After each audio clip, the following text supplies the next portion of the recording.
Sotiotu Namo Buddhaya.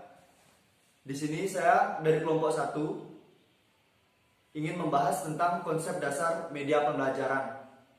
Jadi teman-teman, di dalam materi saya ada pokok pembahasan yaitu ada 5. Yang pertama, pengertian media dan media pembelajaran. Yang kedua, pentingnya media dalam proses pembelajaran. Yang ketiga, fungsi dan manfaat media pembelajaran. Keempat, prinsip-prinsip penggunaan media dalam pembelajaran. Dan yang kelima, ada ciri-ciri media pembelajaran. Mari kita ikuti terus. Dan kalian juga semua pemirsa yang ada di rumah atau dimanapun, selamat menyaksikan. Materi akan disampaikan oleh rekan saya, yaitu Atasilani Kanti Dirani atau Anjani. Di sini saya akan membahas yaitu pembahasan pertama mengenai pengertian media dan media pembelajaran.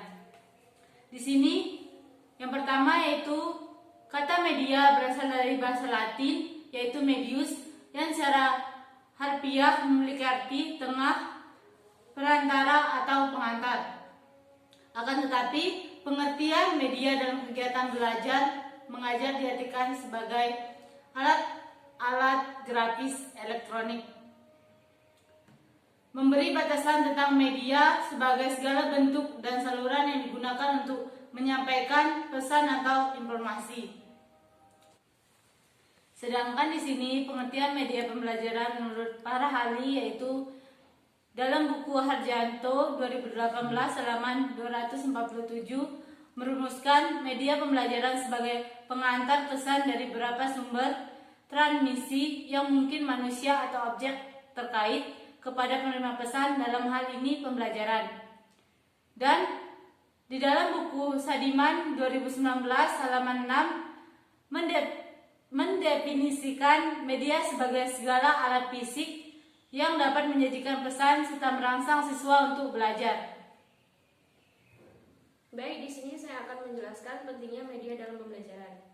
Yang pertama yaitu dalam belajar mengajar, hal yang terpenting adalah proses. Karena proses inilah yang menentukan tujuan belajar yang akan tercapai. Ketercapaian dalam proses belajar mengajar dengan perubahan-perubahan tingkah laku. Perubahan tingkah laku tersebut baik yang perubahan sifat pengetahuan atau kognitif, keterampilan, psikomotor, dan yang terkait nilai dan sikap adalah efektif.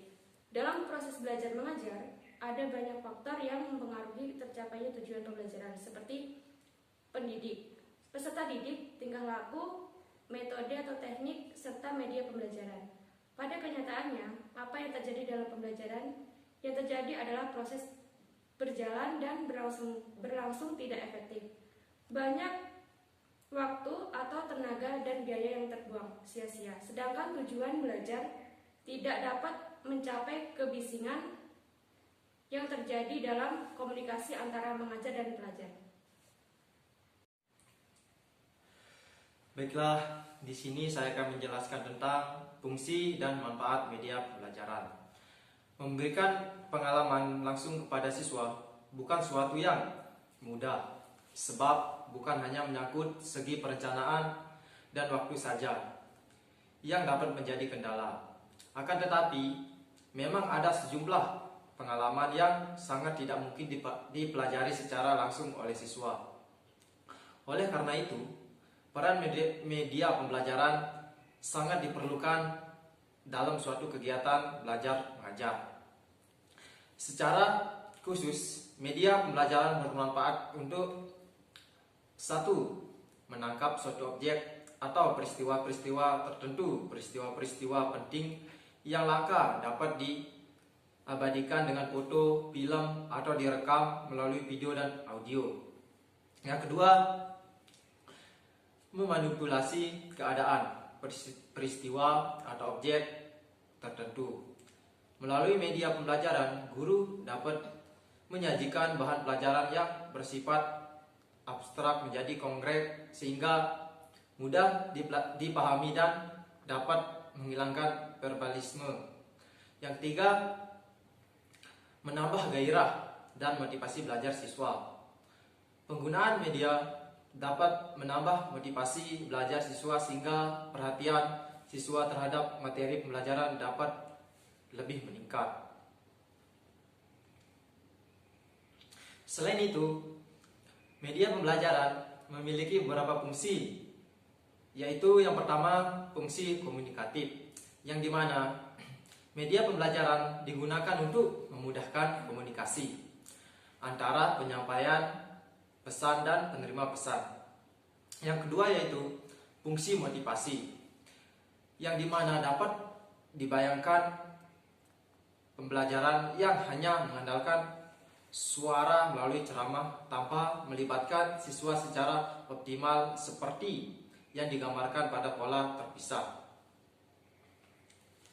Yang ketiga, fungsi kebermaknaan, yang dimana melalui penggunaan media pembelajaran dapat lebih bermakna, yakni pembelajaran bukan hanya dapat meningkatkan atau menambahkan informasi berupa data dan fakta. Dan yang keempat, fungsi penyampaian persepsi, yang dimana walaupun pembelajaran disetting secara klasikal, namun pada kenyataannya proses belajar terjadi secara individual. Yang kelima, fungsi individualitas, yang dimana siswa datang dari latar belakang yang berbeda, baik dilihat dari status sosial, ekonomi maupun dari latar belakang pengalamannya, sehingga memungkinkan gaya dan kemampuan belajarnya pun tidak sama. Baiklah teman-teman, tadi kita sudah mendengarkan tentang fungsi dan manfaat media pembelajaran yang disampaikan oleh rekan saya, dan di sini saya akan melanjutkan tentang prinsip-prinsip penggunaan media dalam pembelajaran.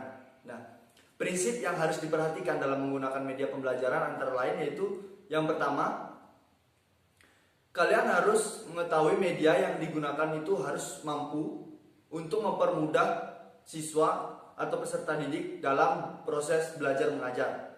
Nah, dengan demikian penggunaan media dapat dipandang dari sudut kebutuhan siswa, bukan dari sudut kepentingan guru saja.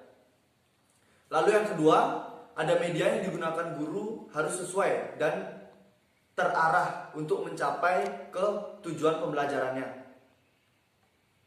Dan yang ketiga, media yang sesuai dengan materi pembelajaran. Ini setiap materinya harus mempunyai kekhasan atau ciri khas atau kekompleksan tersendiri. Jadi contohnya itu seperti untuk membelajarkan atau mengajari siswa memahami grafik naik turunnya keuangan yang ada di dalam sekolah, maka guru tersebut perlu mempersiapkan semacam grafik yang mencerminkan naik turunnya keuangan yang ada di sekolah tersebut, begitu. Dan yang keempat, ada media yang sesuai dengan minat. Nah, maksudnya sesuai dengan minat yaitu kebutuhan dan kondisi siswa tersebut.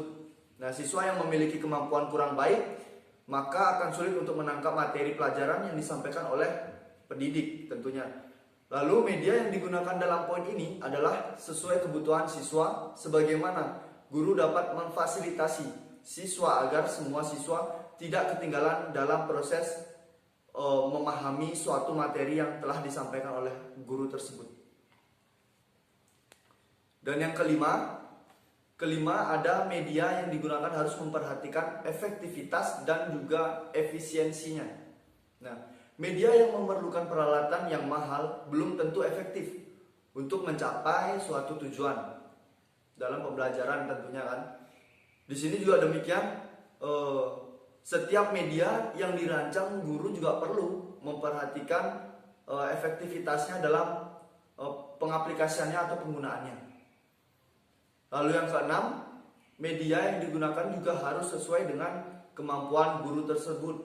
Nah, jadi guru tersebut harus mampu mengoperasikan media yang ia buat, karena sering media yang kompleks, terutama pada media komputer, LCD maupun media-media elektronik lainnya, memerlukan kemampuan khusus dalam mengoperasikannya, gitu. Itu penjelasan dari prinsip-prinsip, dan sekarang saya lanjut untuk membahas tentang ciri-ciri media pembelajaran. Ciri-ciri media pembelajaran menurut Gerards and Ellie dalam Azhar 2013 halaman 15 menyebutkan bahwa terdapat 3 ciri utama yang dimiliki media pembelajaran. Nah, ciri-ciri media pembelajaran tersebut bahkan mungkin tidak memiliki guru, tidak dimiliki oleh guru, maksud saya sebagai pengajar. Nah, ciri-ciri tersebut adalah yang pertama, ciri fiksatif atau fixative property. Nah, ciri ini menggambarkan kemampuan media merekam, menyimpan, melestarikan, merekonstruksi suatu peristiwa, suatu objek, maupun peristiwa atau objek dapat juga disusun urut kembali dengan media seperti fotografi, videotip, atau audiotip juga bisa, dan disket komputer dan film. Lalu yang kedua, teman-teman, ciri manipulatif atau manipulative property. Di sini transformasi suatu kejadian atau objek dimungkinkan karena produk medianya pembelajaran ini memiliki ciri manipulatif. Nah, dan yang ketiga ada ciri distributif atau distributive property. Nah, ciri distributif media di sini memungkinkan objek atau kejadian ditransportasikan melalui ruang dan secara bersamaan. Nah, maksudnya di sini adalah disajikan kepada sejumlah besar anggota mahasiswa atau siswa peserta didik dengan stimulus pengalaman yang relatif sama. Nah, ciri ini menunjukkan bahwa media pembelajaran tidak mengenal adanya keterbatasan ruang. Namun demikian dalam penggunaannya tentu tetap harus diperhatikan siapa peserta, sebesar apa kelompok peserta didik yang akan menggunakan, sehingga ciri distributif ini dapat diterapkan dengan tepat. Demikian penjelasan saya tentang prinsip-prinsip dan ciri-ciri.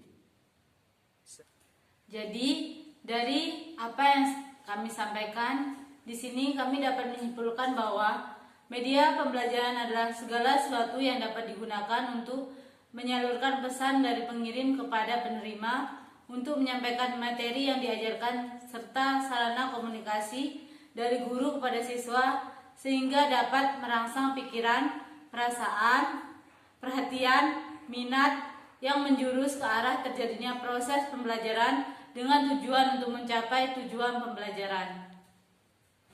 Baik, di sini kami memiliki saran. Media pembelajaran sangat penting dalam menunjang kegiatan pembelajaran.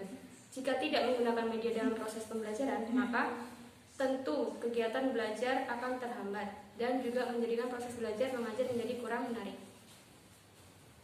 dan menyenangkan. Oleh karena itu, saran kami bagi setiap guru harusnya selalu menggunakan media pembelajaran dalam kegiatan belajar mengajar, sehingga dapat menarik minat siswa untuk mau mengikuti pembelajaran. Sekian, Namo Buddhaya.